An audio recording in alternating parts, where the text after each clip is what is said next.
Coronavirus, la pandemia. ¿Cuáles son los síntomas?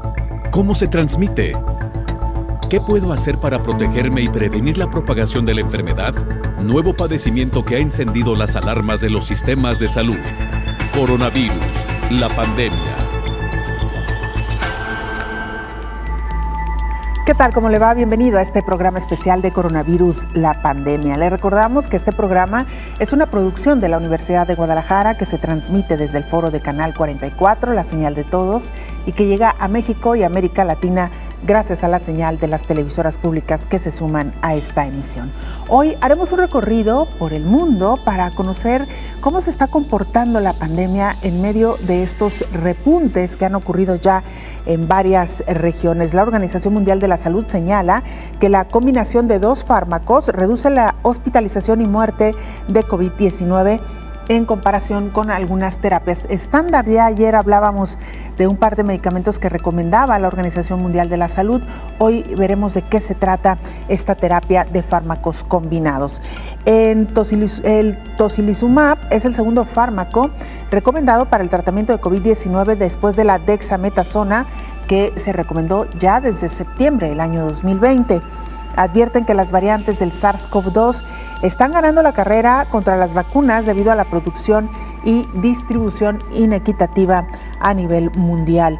Perú es la nación con la tasa de mortalidad más alta del mundo por coronavirus en este momento, así que vaya que Perú también la está pasando mal. Vamos pues con nuestra compañera Isaura López Villalobos para que nos ponga en contexto. La pandemia COVID-19 se ha multiplicado 17 veces de julio del año pasado a la fecha. Las estadísticas globales señalan que en cada anuncio de los gobiernos de abrir los diversos sectores sociales, culturales y económicos, aumenta de manera dramática el número de personas enfermas y de decesos. La COVID-19 mantiene su trayecto con nuevas variantes que hoy son un dolor de cabeza. De no controlarlo, podría vaticinarse una crisis sanitaria mayor a lo que se vive desde el año pasado. Los países que recientemente anunciaron el fin de cubrebocas y la apertura de cada rincón turístico están envueltos en otra ola pandémica. Contrario al año pasado, en las últimas semanas la confirmación de casos de COVID-19 se da en las y en los jóvenes del planeta. El virus al parecer lo adquirieron en los bares, antros, restaurantes y espacios turísticos. Los casos globales han aumentado en las últimas semanas, después de 2 meses de descenso, mientras que la variante Delta del coronavirus se extiende por casi un centenar de países. Y las muertes por COVID-19 se mantienen en su tónica descendente en las últimas 2 semanas. Los repuntes importantes se presentan en África, Rusia, Brasil o Reino Unido. En Europa el panorama es desolador. En el último balance oficial se señala que Francia, Reino Unido, Italia, Alemania y Portugal tienen una incidencia a la alza. El continente europeo el año pasado fue el segundo epicentro de la pandemia, después de China, donde surgió el virus SARS-CoV-2. Debido a la movilidad social, las variantes coronarias se dispersan por el planeta sin control de las autoridades, a pesar de que han pasado casi 18 meses de haber impuesto una serie de medidas de seguridad sanitaria. La Organización Mundial de la Salud llama a las y los dirigentes de las naciones a hacer frente a este panorama que se vive de aumento de casos de COVID-19 con su variante Delta. Informó Isaura López Villalobos. Para conocer el informe diario de la Organización Mundial de la Salud, hacemos contacto con nuestro compañero Antonio Broto, corresponsal de la agencia EFE. Antonio, qué gusto escucharte. Adelante con el reporte. Hola, ¿qué tal? Buenos días, Belén, y buenos días a todo el auditorio de Canal 44. El número de muertos por la pandemia de COVID-19 acaba de superar la barrera de los 4 millones, según anunció el director general de la Organización Mundial de la Salud, Tedros Adhanom Ghebreyesus, quien reiteró su preocupación por el aumento de contagios en numerosas regiones del planeta. Esta cifra, matizó en rueda de prensa, seguramente es una estimación menor al número real de muertos en una pandemia que se encuentra en un momento peligroso. Tedros advirtió que aunque muchos países con altas tasas de vacunación ya están relajando sus medidas de prevención sanitaria, en otras zonas aún hay aumentos de contagios y hospitalizaciones, lo que causa en ellos una preocupante escasez de oxígeno y otros tratamientos. El máximo responsable de la OMS insistió en que la desigual distribución de vacunas y la aparición de variantes más contagiosas del coronavirus son factores que explican la expansión de la enfermedad en diversas zonas de África, Asia o Latinoamérica. La desigualdad en la vacunación no tiene justificación moral y es una estrategia de sanidad pública ineficaz contra un virus respiratorio que está mutando rápidamente, aseguró Tedros. Insistió en que las variantes del coronavirus por ahora están ganando la carrera contra las vacunas y afirmó que el hecho de que millones de trabajadores sanitarios y cuidadores no hayan podido vacunarse aún es abominable. Tedros celebró por otra parte que se haya descubierto un nuevo tratamiento efectivo para los casos graves de COVID-19 con interleucina 6, pero advirtió de que en muchos países este medicamento es de difícil acceso por su alto coste, algo que debe intentar solucionarse mediante cooperación internacional. Los países con más fallecidos por COVID-19 desde el inicio de la pandemia son Estados Unidos, con 600.000, Brasil con 525.000, la India con más de 433.000, México con 233.000 y Perú con 193.000, según las estadísticas de la OMS. La cifra global de fallecidos semanales ha ido descendiendo desde hace más de 2 meses, pero se teme que la curva pueda ascender debido al nuevo aumento de casos que a nivel mundial se ha producido en las 2 últimas semanas. El director de Emergencias Sanitarias de la OMS advirtió por su parte sobre el abandono excesivamente rápido de las medidas de prevención contra la COVID en sociedades con altas tasas de vacunación, como las europeas, y advirtió que pensar que ya se ha vuelto a la normalidad anterior a la pandemia es muy prematuro. Pensar que todos están ya protegidos y que todo ha vuelto a la normalidad es una presunción muy arriesgada, alertó Ryan. Indicó que las medidas individuales de prevención, desde llevar mascarilla a evitar grandes concentraciones de gente, siguen siendo eficaces para evitar la exposición y exponer a otros al coronavirus, por lo que pidió prudencia a los gobiernos a la hora de reducir este tipo de estrategias. Reportó desde Ginebra Antonio Broto para el programa Coronavirus, la pandemia.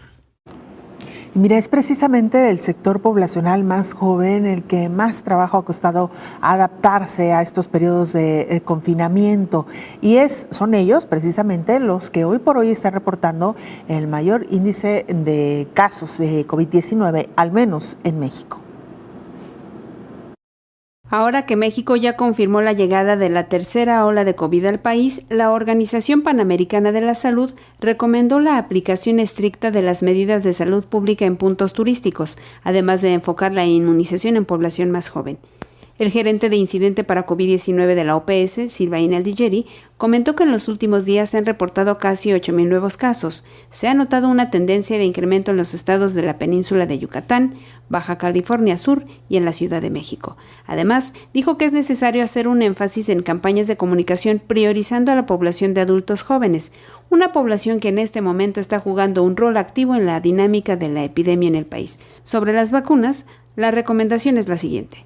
La ampliación del acceso a la vacunación al grupo de edad del 20-29 años de edad, que es un factor importante porque es un grupo de edad que está jugando un rol en la dinámica en este momento en el país. Y segundo, la autorización por autoridades federales de regulación del uso de la vacuna Pfizer en el grupo de edad entre 12 y 18 años. Mientras tanto, la directora de la OPS, Carissa Etienne, reportó que la región de las Américas registró 1.1 millones de casos nuevos de COVID en la última semana, que significa una leve disminución, informó Elizabeth Ortiz. Mientras esto ocurre en México, en Europa la variante Delta avanza y fuerza nuevas restricciones. La variante Delta avanza por Europa y fuerza nuevas restricciones. La propagación de la variante de coronavirus más transmisible ha tenido impacto en España. Cataluña vuelve a imponer restricciones ante el aumento de los casos, especialmente entre los más jóvenes. A partir de este fin de semana, los locales de ocio nocturno solo podrán abrir si están al aire libre. Nueva desolación en la hostelería. Las neveras todo estaba ya cargado, proveedores en camino, toda la publicidad, la gente de redes sociales. O sea, la máquina estaba en marcha y otra vez nos dicen de un día para otro, pues no, cerráis y sin ningún tipo de ayuda ni contraprestación. Cerráis porque lo decimos nosotros y ya está. Grecia también ha informado de un aumento de los contagios diarios de COVID-19 después de muchas semanas de descenso que provocaron el levantamiento de las restricciones. Sin embargo, el 38% de la población griega está vacunada. La alarma social es menor y muchos de los nuevos casos positivos son jóvenes que en principio tendrían menos probabilidades de enfermar gravemente. Mientras tanto, en Estambul, la gente ha podido pasear por el parque por primera vez desde que se levantaron las restricciones de cierre el 1 de julio. Pero la nueva bocanada de aire fresco llega justo cuando las autoridades sanitarias identifican 3 casos de la nueva variante Delta Plus en 3 provincias, que las autoridades vigilan de cerca. Mientras tanto, España también está imponiendo algunas medidas, sobre todo para evitar que los casos de COVID-19 avancen entre los más jóvenes, adolescentes y veinteañeros. Hay que recordar que hace apenas algunos días se registró un brote entre varios grupos de estudiantes en España. Debido a que la nueva curva epidémica en España se sigue presentando ahora en los jóvenes, las comunidades autónomas aceleran la puesta en marcha de nuevas medidas para contener una transmisión entre adolescentes y veinteañeros. Por ejemplo, Galicia anunció que exigirá la presentación de una prueba PCR negativa en las 48 horas previas a la asistencia a locales de ocio nocturno en aquellas localidades que estén en riesgo medio. En este nivel de riesgo se encuentra cerca de una docena de localidades, entre ellas las ciudades de Ourense y Pontevedra. Galicia cerrará parques, playas y lugares de concentración de jóvenes en toda la comunidad para evitar reuniones y aglomeraciones por la noche de este sector de la población, ya que son un foco de contagio. En Europa, la variante Delta sigue aumentando su presencia entre los nuevos contagiados en Portugal y ya prevalece en un 89.1% de los casos, según el último informe emitido por el Instituto Nacional de Salud Ricardo Jorge. España ha superado la marca de 2.000 nuevos contagios diarios. Las comunidades autónomas han vuelto a plantear nuevas restricciones ante el incremento de la incidencia acumulada en España. Por ejemplo, Castilla y León anunció que propondrá al Ejecutivo Central retomar el toque de queda general, mientras que Cataluña se ha sumado a otras autonomías y ha decidido tomar medidas en el ocio nocturno. Aragón volverá al nivel 2 de alerta modulado tras afectar de forma explosiva el número de casos comunitarios de COVID-19, especialmente entre la población joven de 15 a 29 años, informó Rocío López Fonseca. @Canal 44 TV, nuestra cuenta en Twitter y Facebook. Nos puede mandar mensajes también a través de WhatsApp al 33 22 42 06 90. Hacemos una pausa muy breve, regresamos con más.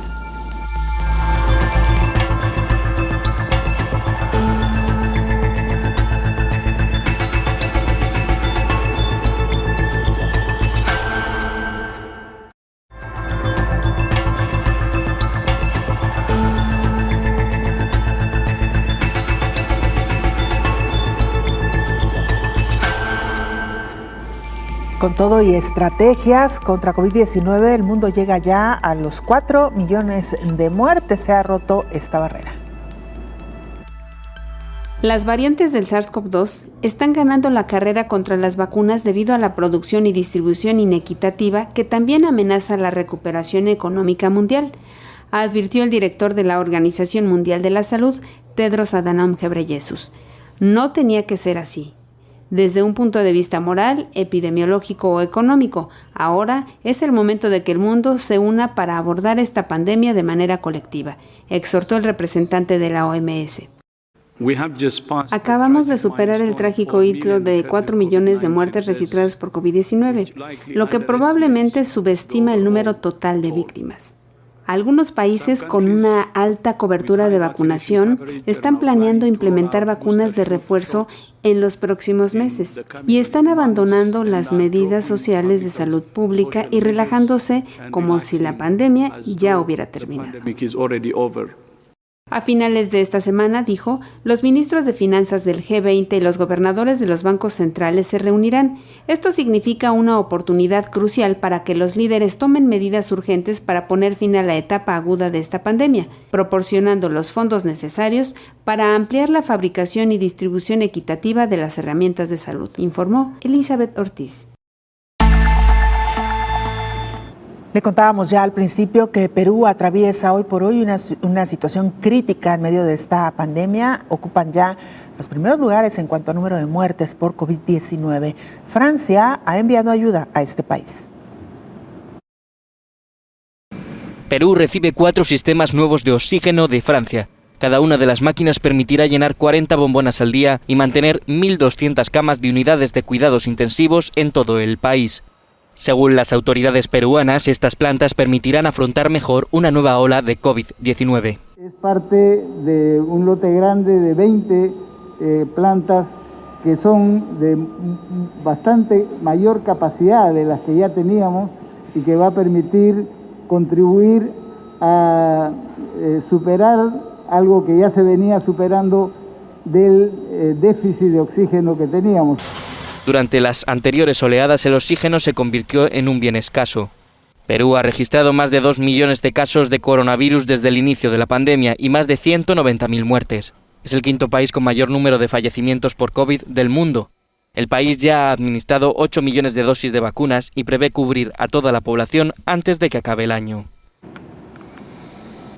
Y hablando de ayuda y de donativos, El Salvador recibió 1.5 millones de dosis contra COVID-19 donadas por Estados Unidos. El Salvador ha recibido 1,5 millones de vacunas contra la COVID-19 donadas por Estados Unidos en el marco de la iniciativa COVAX de la Organización Mundial de la Salud. Las dosis de la farmacéutica Moderna forman parte del compromiso de la administración del presidente Joe Biden de compartir el suministro de vacunas de Estados Unidos con el mundo. Los Estados Unidos tenemos un compromiso especial con esta región y vamos a seguir liderando con la donación de vacunas hasta que superamos la pandemia de COVID-19.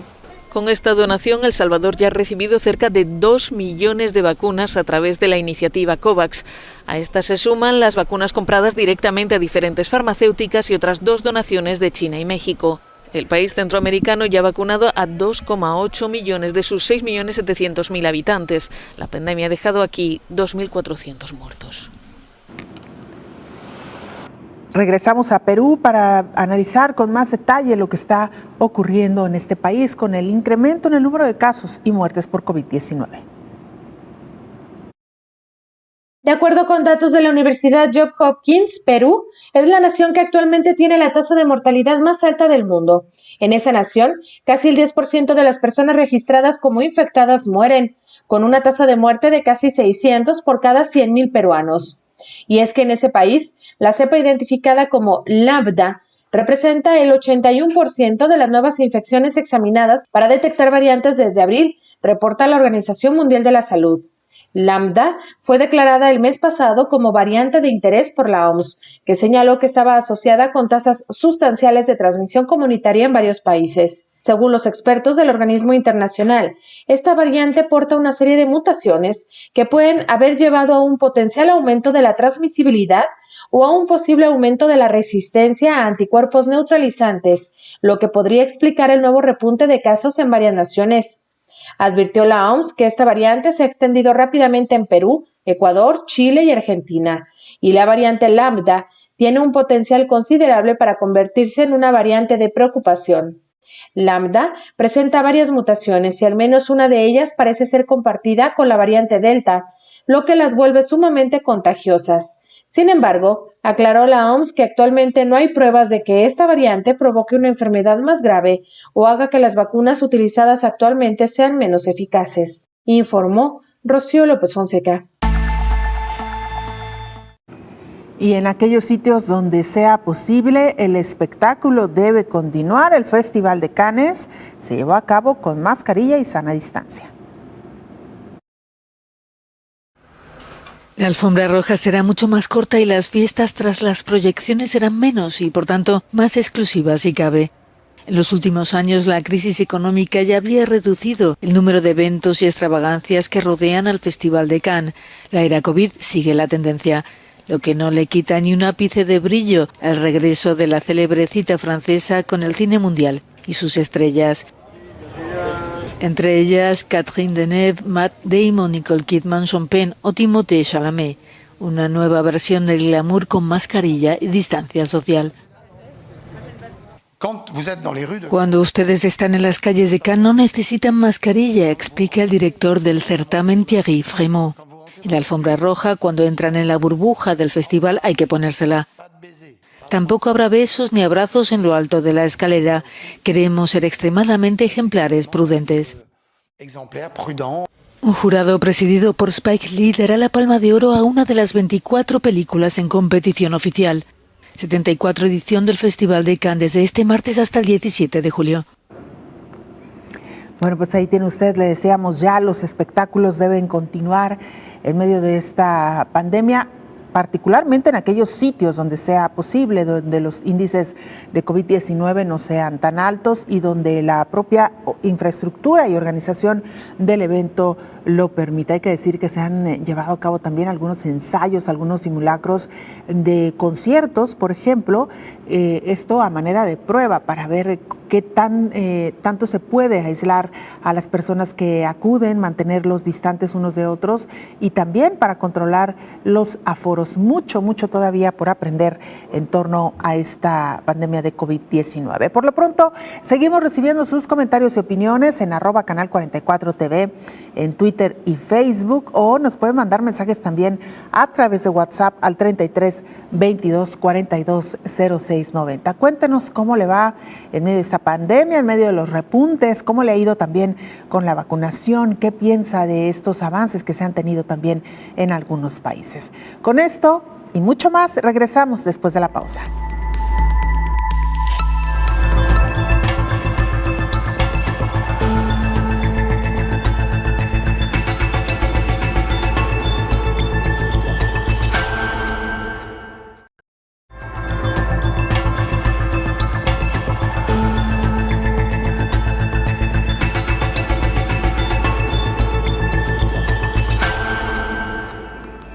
Ayer en este mismo espacio le dábamos cuenta sobre 2 medicamentos que ha recomendado la Organización Mundial de la Salud para el tratamiento de pacientes graves con COVID-19 y también hoy de la combinación de algunos de estos fármacos. Sin embargo, organizaciones como Médicos Sin Fronteras consideran u opinan que la desventaja de estos fármacos son su costo.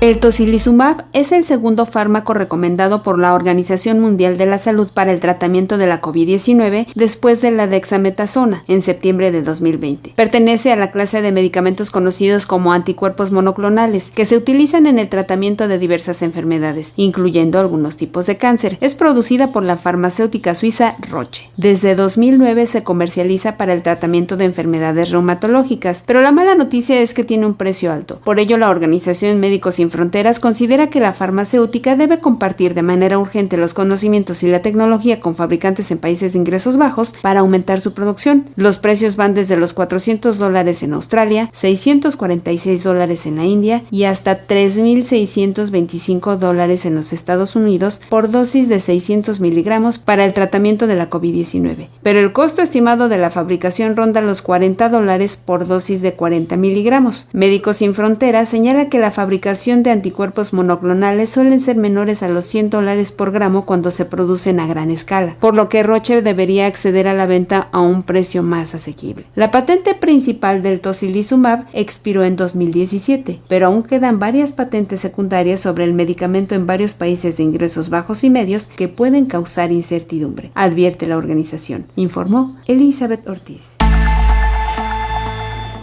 Gracias, Elizabeth, por este informe que nos da pie para saludar en esta mesa de trabajo al infectólogo Héctor Raúl Pérez Gómez. Doctor, bienvenido. Hola, Belén, buen día, qué gusto saludarte. Igualmente, doctor, pues sí, digo, a hacer un paréntesis muy pequeñito antes de iniciar con el tema que hoy nos ocupa. Lo habíamos comentado quizá de pasadita en otros programas, doctor, lo costoso que resultan algunos de estos medicamentos para tratar COVID. Muy costoso, Belén. Los anticuerpos monoclonales No sabemos todavía cuál será su costo en cuanto estén disponibles en el ámbito comercial.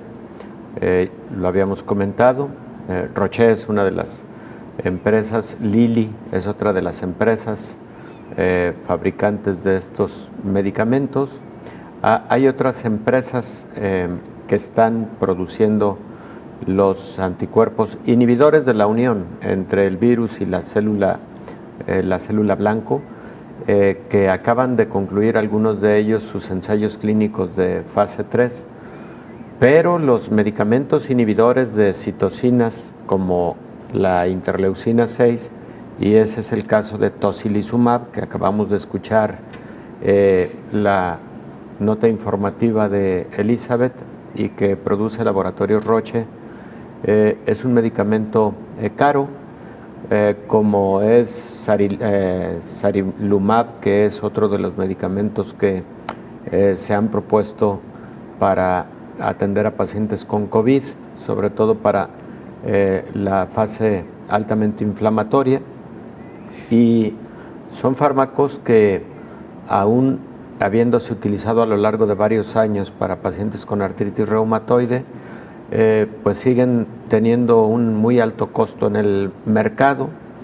No se tienen todavía estos medicamentos en la modalidad de genéricos porque preservan todavía su patente. Y bueno, durante su desarrollo farmacéutico, lo que ocurre, ¿no? Las empresas farmacéuticas hacen inversiones muy fuertes para el desarrollo de estos medicamentos y por ese motivo muchas veces durante sus primeros años de utilización pues tienen costos muy altos. Sí, doctor, que justo eso es lo que le iba a comentar. Lamentablemente no hay manera de que estos laboratorios compartan la fórmula de esos medicamentos con el objetivo de que a un mayor número de laboratorios que los produzcan bajaría el costo. Y sí, hay esta cláusula que usted bien menciona de que por cierto tiempo se le concede al laboratorio que creó o inventó dicho fármaco, pues tener, digamos, la exclusiva o la patente, como se le conoce, con el objetivo de que recupere un poco la inversión que se ha hecho para el descubrimiento y estudio del medicamento, doctor. Sí, dependiendo de la legislación de los países, pero ese periodo de exclusividad de patente está entre los 10 y los 15 años. A partir de ese momento ya pueden venir los genéricos a aliviar un poco en cuanto a costos, que no siempre, pero de alguna manera puede ser una alternativa.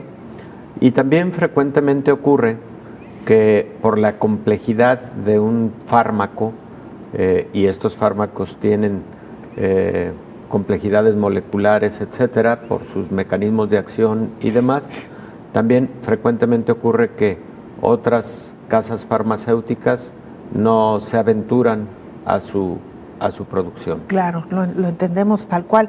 Y doctor, incluso hace algunas semanas hablábamos de este llamado, si no mal recuerdo, de la Organización Mundial de la Salud para que algunos laboratorios compartieran estos patentes y simplemente dijeron no, porque sí que tienen que recuperar pues todas estas inversiones que han hecho.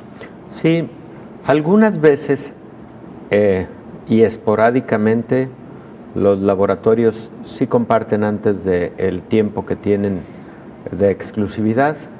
Ha habido en la historia algunos casos por necesidad inminente, o también lo que ha ocurrido, por ejemplo, ocurrió en fármacos utilizados para la hepatitis C, que las farmacéuticas desarrolladoras decidieron reducir importantemente los costos, sacrificar seguramente ganancias para que más personas en el mundo pudieran tener acceso a estos antivirales de acción directa, así se conocen, y empezaron a hacer ventas a diferentes gobiernos en el mundo. Un ejemplo fue Egipto en su momento, que tenía un serio problema de número de pacientes con hepatitis C, y se abatieron costos pues a cambio de la venta masiva de estos medicamentos, ese es un ejemplo muy patente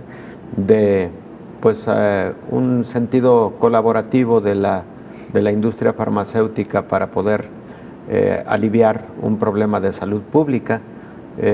Ese ejemplo, si se pudiera replicar con fármacos que en su momento sean útiles para COVID-19, hombre, pues será muy bienvenido, y creo que la Organización Mundial de la Salud va a estar insistiendo en ese sentido, en la colaboración entre la industria farmacéutica, las universidades, los gobiernos, para que ese sentido de solidaridad prevalezca y se pueda acceder a estos fármacos a un costo accesible, ¿no?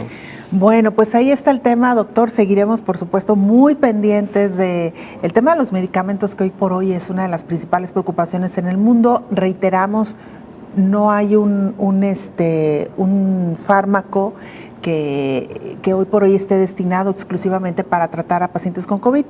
Así que bueno, vamos a darle por supuesto seguimiento a este tema de los medicamentos hasta que o se encuentre ya la solución definitiva, doctor, o se siga echando mano pues de lo que hoy tenemos, ¿no? De fármacos para otras de reposicionamiento se llaman, ¿verdad? Así es. Doctor, el tema que hoy nos ocupa tiene que ver con estas segundas, terceras, y hay quienes dicen ya hasta cuartas olas, brotes, rebrotes, olas pandémicas, doctor. Así es. Esto no se ha terminado.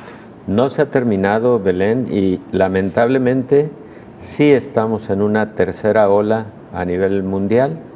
Y en el caso de algunos países, como es el caso de México, sí estamos en esa tercera ola preocupante, porque aunque advertimos podría no generar tanta letalidad, y enseguida comento los motivos, pero sí puede tener una diseminación más rápida por la prevalencia, por ejemplo, de la cepa delta de la que hemos hablado en los últimos programas, que sabemos que se transmite con mayor rapidez y se transmite 3 veces más eficientemente que la cepa original de Wuhan. Claro. Doctor, y en ese sentido, este tema nos remite o nos pone sobre la mesa de nueva cuenta recordar un poco esta terminología que aprendíamos y conocíamos al principio, cuando para el mundo en general era poco conocido este tema de los brotes, si era brote o era un rebrote, si es una ola o no se puede considerar ola, o es solamente el alargamiento de la primera ola, como ocurrió en el caso de México. Términos con los que nos empezamos a acostumbrar, doctor, pero que aún todavía cuesta trabajo identificar. Sí, Belén, algunos de estos términos son realmente coloquiales más que técnicos. Por ejemplo, cuando hablamos de una ola o de una oleada, pues son términos que se han adoptado más coloquialmente y por la población, válidos definitivamente porque pues están relacionados con la imagen que uno ve cuando en un gráfico a lo largo del tiempo identificas lo que ocurre día con día o semana a semana en el número nuevo de contagios. Entonces, si tú revisas, por ejemplo, la página de la Universidad de Johns Hopkins, si revisas la página de la Dirección General de Epidemiología de la Secretaría de Salud en México, o las páginas de los ministerios de salud de prácticamente todos los países, la correspondiente a los datos en salud o métrica en salud de la Universidad de Washington, advertiremos hallazgos similares en cuanto a la imagen de ese gráfico, y advertiremos que cuando hablamos de el gráfico global, el que abarca a todo el mundo, pues estamos ante una tercera ola. La primera ola posiblemente ocurrió entre agosto y octubre del 2020. La segunda fue la más crítica en todo el mundo, entre diciembre y enero, diciembre del 20, enero 21. Y en estos momentos, lo que ha venido ocurriendo es que en las últimas 6 semanas se detuvo el descenso para volver a aparecer un incremento que podríamos decir todavía moderado, pero que notoriamente aparece como una nueva ola. Entonces, ese término de la ola o la oleada epidémica, insisto, no es estrictamente técnico, es coloquial, es muy popular, pero es muy válido porque a un simple flachazo de la curva, pues nos damos cuenta de lo que está ocurriendo. Por ejemplo, México. México hace mes y medio estaba teniendo alrededor de 1,000 casos diarios nuevos en todo el país, y sin embargo hace un par de días prácticamente alcanza los 7,000 nuevos casos. Tenemos aproximadamente 4 semanas ya con un promedio de 4,500, 5,000 nuevos casos. Compáralo con los 1,000 de hace 2 meses, 2 meses y medio, y entonces es evidente que ahí hay una alerta. No hay por el momento visos de que esta nueva curva se aplane o empiece a disminuir. Por ese motivo, claro que estamos en una tercera ola ya plenamente identificada. ¿Por qué? Porque ya es tendencia. Y ese es otro término. Decimos que es tendencia, bueno, cuando han transcurrido varias semanas epidemiológicas y notoriamente cada una de estas semanas representa más casos porcentualmente con respecto a la semana anterior. Y si tú me preguntas, doctor, ¿y qué porcentaje de incremento entre semana y semana se debe identificar para decir que es tendencia epidemiológica o pandémica? No lo vamos a ver en ningún texto técnico. Es dependiendo de la enfermedad, dependiendo también de algo que se conoce como canales epidémicos o canales endémicos. Decía depende también de la enfermedad, porque las enfermedades tienen sus conocidos como índices de reproducción o tasa de contagio, y estos números básicos de reproducción, número básico de reproducción, que es el número de personas que se infectan a partir de un caso índice, es diferente entre cada patógeno, y además en un determinado patógeno es diferente con las variantes o las cepas que se han detectado, como en el caso de COVID-19 y la cepa Delta, ¿no? Entonces, también no nos encontramos en un texto el específico incremento porcentual de semana epidemiológica a semana epidemiológica para decir esto es tendencia, pero esto más bien lo ves con la curva cuando claramente entre una y otra semana y ya a lo largo de por lo menos 6 semanas hay incremento diario. En el número de casos, doctor. Pues interesante esta primera explicación, porque es justo lo que está ocurriendo ahora en varios países, como usted bien lo ponía como ejemplo, México sin duda alguna. Vamos a hacer una pausa muy breve, doctor, si me lo permite. Con todo gusto. Regresamos con mucha más información.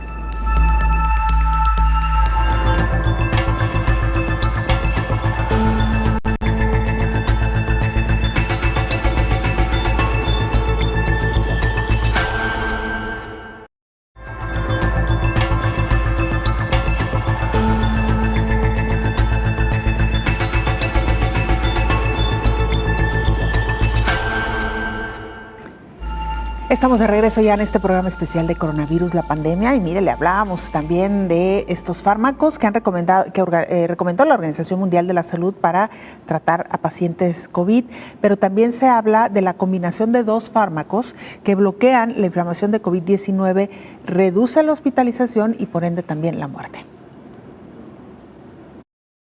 Según la Organización Mundial de la Salud, la combinación de dos fármacos que bloquean la inflamación reduce la hospitalización y la muerte por COVID-19 en comparación con algunas terapias estándar que se han aplicado en algunos centros hospitalarios en el mundo. Agregar medicamentos con corticoides bloquean una proteína inmunitaria llamada interleucina 6, lo que reduce el riesgo de muerte y la necesidad de asistencia respiratoria, explicó el organismo internacional. La recomendación se basó en 27 ensayos en los que participaron casi 11,000 personas. De acuerdo con los análisis de la OMS, el riesgo de morir dentro de los 28 días para los pacientes que reciben alguno de estos medicamentos es del 21%, en comparación con un riesgo asumido del 25% entre los que recibieron atención estándar. Además, el riesgo de progresar a la ventilación mecánica o la muerte fue del 26% para los que recibieron los medicamentos y los corticosteroides, en comparación con el 33% que recibieron la atención estándar.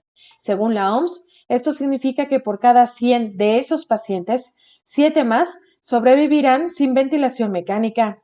Por esta razón, la Organización Mundial de la Salud también pidió que se haga más para impulsar el acceso de estos medicamentos en los países de ingresos más bajos, que ahora enfrentan un aumento de casos de COVID-19 y variantes del virus, junto con suministros inadecuados de vacunas, informó Rocío López Fonseca. Bueno, pues hay más de medicamentos, doctor, que ya hemos hablado ampliamente en los últimos días.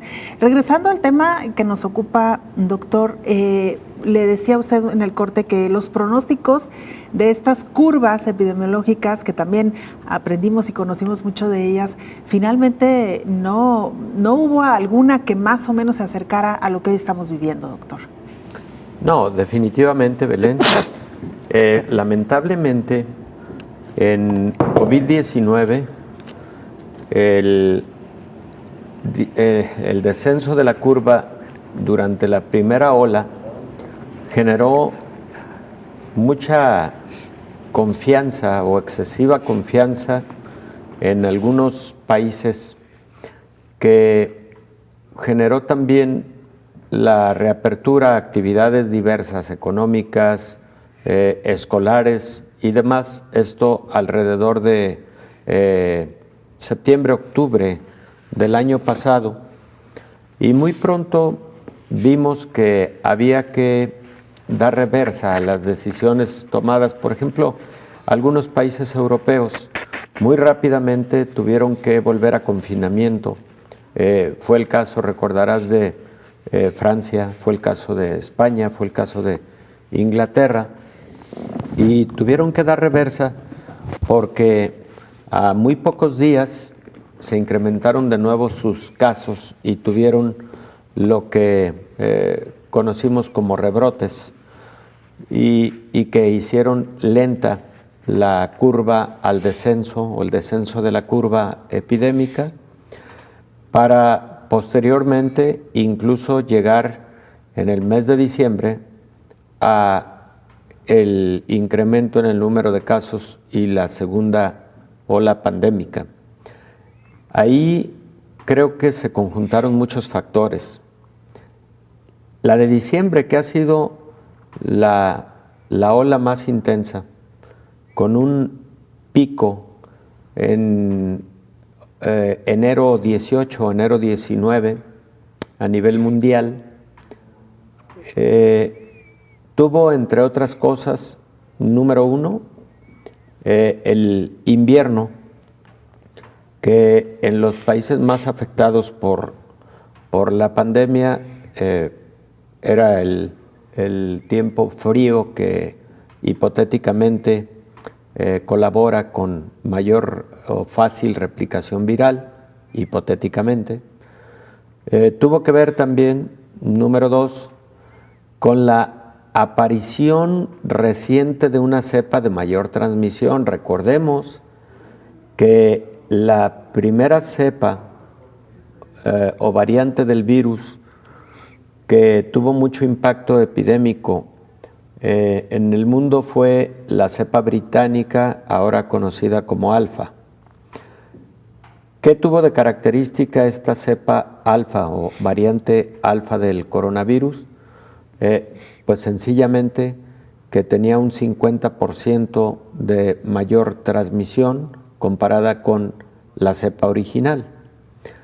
Para ese tiempo muchos países habían tenido reapertura de actividades económicas, escolares, etcétera, y luego aparece una nueva cepa que muy rápidamente se disemina alrededor de 120 países en el mundo.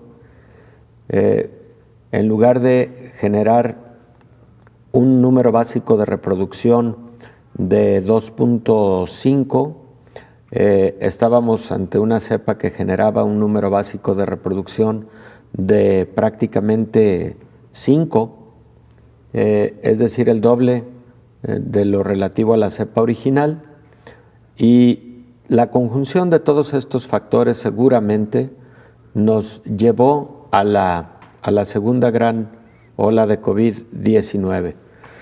Veíamos también en su momento a muchas personas habiendo relajado medidas disciplinarias contra COVID en todo el mundo, y bueno, creo que el factor más relevante es que la vacunación en el mundo empezó hasta diciembre.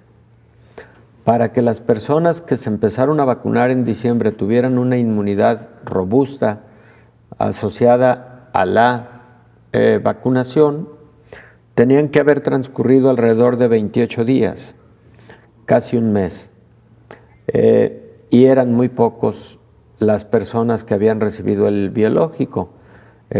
La primera vacuna aplicada fue en Reino Unido, seguramente lo recordarás. En diciembre, doctor. En diciembre, efectivamente, y creo que fue exactamente el 24 o 25 de diciembre. Bueno, 24 creo que fue en México, o 25, entre 24 y 25 de diciembre. Y un poco antes. 1 o 2 días con antelación en Reino Unido, aunque recuerda que también los rusos dijeron que ellos habían empezado a vacunar antes, solo que no se había reportado. Algunas semanas o meses previos. Y no sabemos, China, quién sabe también cuándo empezó su vacunación. Su vacunación generalizada, ¿no? Exacto. Porque una cosa fueron los ensayos clínicos y otra ya la vacunación generalizada de la población. Bueno, todos esos fueron factores que contribuyeron a la segunda ola y al pico que nos ha puesto en crisis en el mundo, porque fue el tiempo en el que incluso los países desarrollados tenían problemas de ocupación hospitalaria, tenían serios problemas hasta para abasto de oxígeno, tenían serios problemas de camas con ventilador, etcétera, y bueno, muchos países latinoamericanos vivimos una experiencia que no quisiéramos volver a vivir nunca. El caso de México, de hospitales saturados, de personas que no encontraban dónde hospitalizarse, de personas que no encontraban oxígeno en ningún lugar, porque veían la opción de atenderse en su casa si no encontraban un sitio de hospitalización, pero también cómo te atendías en casa si requerías oxígeno y no encontrabas oxígeno en ningún lugar. Bueno, esa historia la recordamos y la vimos en diversas imágenes. Por eso, hoy por hoy, bajo ninguna circunstancia bajar la guardia, Belén. Estamos en la antesala de una tercera ola o en el inicio de una tercera ola mundial que, si no aprendimos de las anteriores, y ahora además teniendo de nuestro lado el que 2.000 millones de personas en el mundo ya han recibido al menos una dosis de la vacuna, de alguna de las vacunas, lo que debemos considerar es que estas representan solo el 25% de la población y que por ende todavía debemos seguir utilizando las medidas de prevención. Doctor, me da justo pie para presentar la siguiente pieza informativa y tiene que ver con una app que lanza China para convencer a los escépticos de que las vacunas, por supuesto, que ayudan en medio de esta pandemia. Doctor, muchas gracias. Ese es un gran tema. Así es. Sí. ¿Le parece si lo abordamos en claro, siguientes ocasiones? Muchas gracias, doctor. Encantado. Vamos entonces a esta pieza informativa.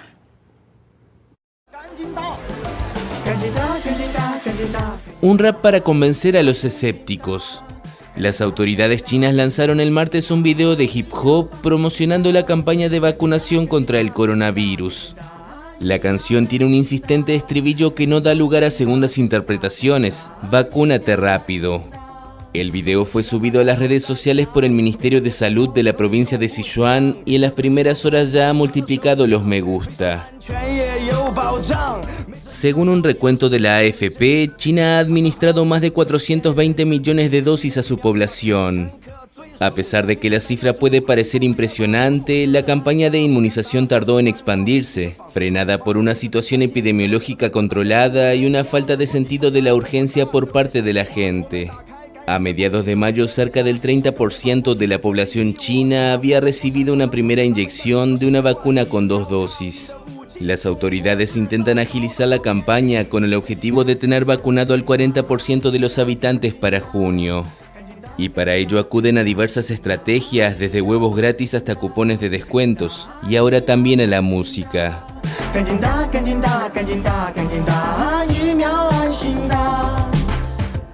Bueno, a ver si traducimos este rap y lo transmitimos también en México, que tanta falta nos hace también el convencimiento, sobre todo en los jóvenes. Nos vamos, muchas gracias por habernos acompañado.